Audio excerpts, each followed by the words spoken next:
Hi guys, இப்போ நம்ம என்ன பார்க்க போகிறோம் அப்படின்னு பார்த்தீங்க அப்படின்னா, இளையராஜாவை பிடிச்சி எல்லாம் வம்பிழுத்துக்கிட்டே இருக்காங்க. அதாவது இந்த தமிழ் சினிமாவை பொறுத்த வரைக்கும் பார்த்தீங்க அப்படின்னா, இளையராஜாவை பொறுத்து அவரை வம்பிழுக்கிறதுக்குன்னே ஒரு கூட்டம் அலைஞ்சிக்கிட்டு இருக்கு.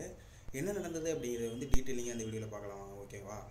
என்ன நடந்தது அப்படின்னு பார்த்தீங்க அப்படின்னா, இளையராஜா அவர்களோட பாடல்களை அவரோட அனுமதி இல்லாமல் படத்தில் யூஸ் பண்ணிவிட்டு அவர் பணத்துக்காக அலைகிறாருன்னு சொல்லிட்டு அவர் மேலே குறை சொல்கிறாங்க. அப்படி இருக்கிறப்ப தப்பு இளையராஜா மேலேயா? நீங்களே யோசிச்சு பாருங்கள். இப்போ ஒருத்தவங்களோட படைப்பை நீங்கள் அனுமதி இல்லாமல் எடுத்து யூஸ் பண்ணிவிட்டு அவர் அனுமதி இல்லாமல் என்னோட படைப்பை யூஸ் பண்ணுறாரு அப்படின்னு சொல்கிறது அவர் தானே சொல்லி ஆகணும், வேறு யாரும் சொல்ல முடியும்?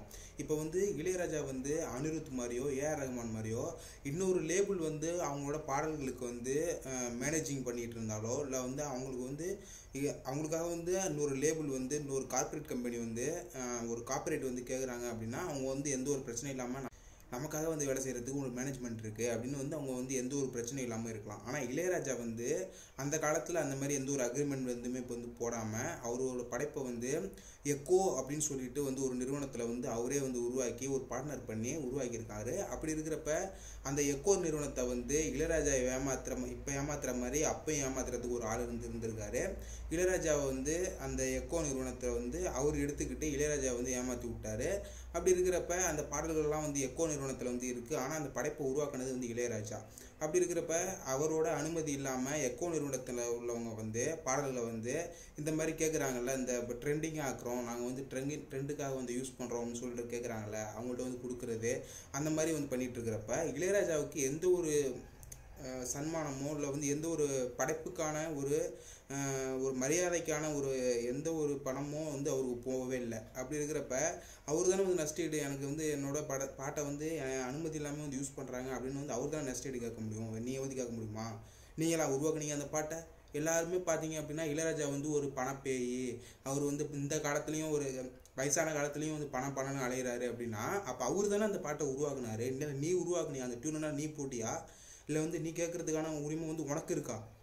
அவருக்கான உரிமை அவரை தானே கேட்க முடியும். நீ இஷ்டத்துக்கு சோசியல் மீடியாவில் என்னடா இளையராஜா எப்பயும் இப்போ பணம்னு அலைஞ்சிக்கிட்டு இருக்காரு அப்படிங்கிறீங்க. இப்போ நீங்கள் ஒரு ஏதோ ஒரு மிஷின் உருவாக்குறீங்க, ஒரு மெக்கானிக்கல் ரிலேட்டடான ஏதோ ஒன்று உருவாக்குறீங்க.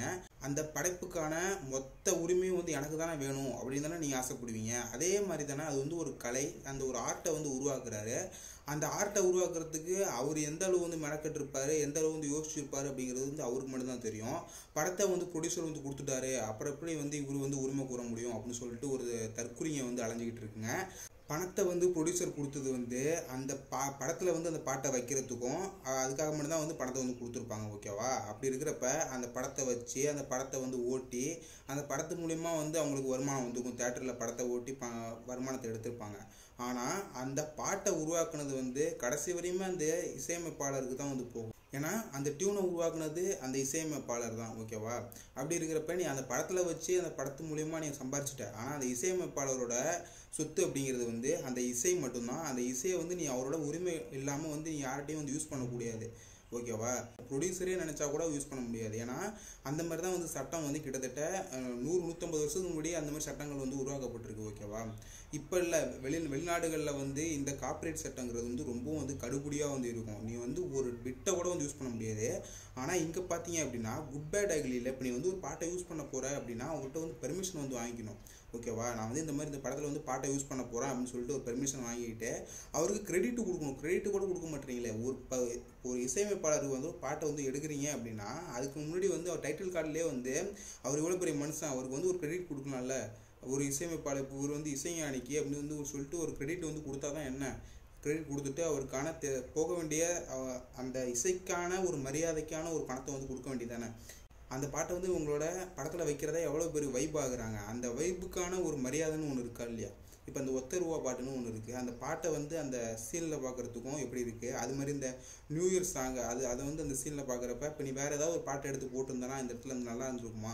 அப்போ அந்த இடத்துல ஒரு சீனை ஒரு ஹைப் பண்ணி கொண்டு போகுது அப்படின்னா அதுக்கான மரியாதைன்னு ஒன்று இருக்குல்ல, அது உருவாக்குனவருக்கான மரியாதைன்னு ஒன்று இருக்குல்ல, அவருக்கு கொடுக்க வேண்டியதானே. கொடுக்காம ஒரு பாட்டை எடுத்து வச்சுக்கிட்டு என்னடா இளையராஜா இப்பயும் பணத்துக்காக அலைகிறாரு, என்னடா பாட்டை நான் எடுத்து வைப்பேன் ஆனால் அவர் மாதிரி தான் பழி போடுவேன், இது என்ன கதையாக இருக்குது இது? ஒரு அளவுக்கு தான் ப்ரோ எதாக இருந்தாலும். சும்மா வந்து அவரை போட்டுக்கிட்டு அவருக்கான ஒரு மரியாதை ஒன்று இருக்குது. அந்த மரியாதை வந்து அவருக்கு எடுத்துக்கிறாருங்கிறீங்க. அது கெடுத்துக்கிறது கிடையாது. அவருக்கான உரிமைக்காக அவர் நிற்கிறாரு. ஓகேவா? இப்போ நீ உன் உரிமைக்காக நிற்க மாட்டேன். ஏன்னா உனக்கு வந்து அந்தளவுக்கு வந்து ஒரு அறிவுங்கிறது வந்து கிடையாது. ஆனால் அவன் வந்து அவருக்கான உரிமைக்காக வந்து அவர் நின்று பேசுகிறாரு. எனக்கு அவன் உரிமை வந்து நான் கேட்பேன் அப்படின்னு நிற்கிறாரு. வேறு எவனும் வந்து நிற்க மாட்டான் அந்த மாதிரி. ஓகேவா? சும்மா பேசணுங்கிறத பேசிட்டு கூடாது ப்ரோ. ஓகே.